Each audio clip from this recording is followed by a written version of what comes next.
All right, here we go. This man has gone to hell. Christian, bona fide, loved the Lord, had a great real estate agency. I would say he's a multimillionaire. Okay. Very well to do, very well spoken, very, you know, and this will happen to him. Does not mean cease to exist. Death means separation from God. You still exist. You're just down deep in the earth. Now, I understood I was down deep in the earth. I descended to get there. I ascended when I left. But more importantly, there's 49 scriptures that talk about where the current hell or Sheol is located. I'll just give you two. Ezekiel 26:20, number 16, 32 and 33. Very clear it's down deep in the earth. But I understood that. I understood there were different levels of torment and degrees of punishment. Remember, Jesus said, Matthew 23:14, you shall receive the greater damnation, inferring there's a lesser damnation. Matthew 10:15, it shall be more tolerable for Sodom and Gomorrah in the day of judgment than for that city, inferring there's a less tolerable.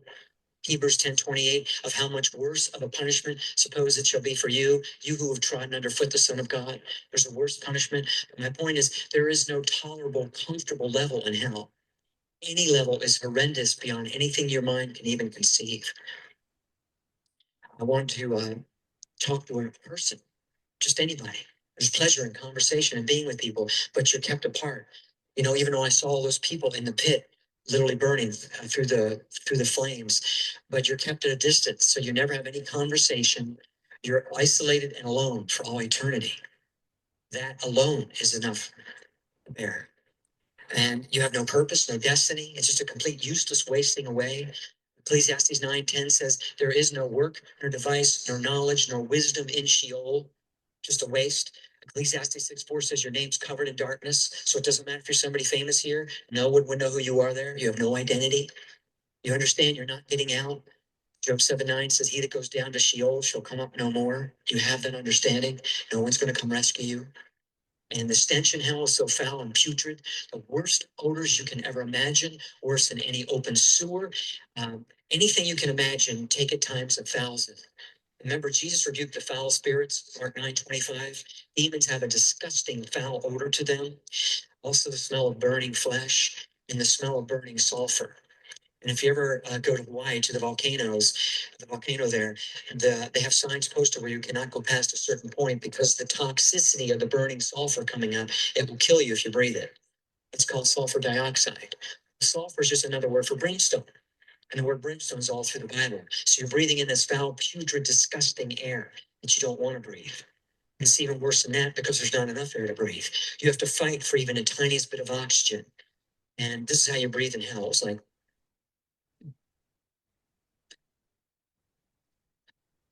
as much air as you could get. That's not enough to live. You feel like any moment you're going to die of suffocation. But see, Isaiah 42:5 says, the Lord gives breath to the people upon the earth. You're not upon the earth, you're down deep beneath the earth. That's very specific with his word. You need to sleep in hell. I was only there 23 minutes, but I felt like I was there 23 weeks without sleeping. You know, if you stay up for 2 nights without sleeping, you're pretty much a wreck, right? You can't function. In hell, you need to sleep also, but you never get to sleep, so it gets progressively worse. But see, Revelation 14:11 says, and the smoke of their torment ascends up forever and ever, and they have no rest day nor night. Now, that primarily means no rest from the torment, but no rest of any kind, because Isaiah 57:20 says the wicked are like the troubled sea and cannot rest. You know, the sea's always moving. And see, rest is a blessing from God. Psalms 127:2 said the Lord gives his beloved sleep. You're not his beloved. So you'll derive that benefit of sleep. And I was standing next to this pit of fire. Demons were shoving people back in. People were burning. You're totally helpless. You can't fight them off. They have great strength. You don't. And I was standing beneath this tunnel, and all along the cavern walls were demons lined all along the walls. Twisted, deformed, grotesque. Some were only 2 and 3 feet tall, some were 12 and 13 feet tall, and there were snakes all along the edges. I could only see along the edges and through the flames. It's so dark in hell, it consumes the light. It draws in the light, but I could see along the edges, and I was standing on a bed of maggots, solid maggots crawling all over everything. But remember, Jesus said, where their worm dies not, he used the word maggot. And he said, their worm, you have your own personal maggots people have crawling all over them. I know this is disgusting. But I just want you to get this picture so you understand and have the heart desire to want to witness to people. No, Hmm. it's It's heart wrenching, man. It really is. Um, Always. closest in there, but you know, I seen this man about. I would have to say the last time I saw him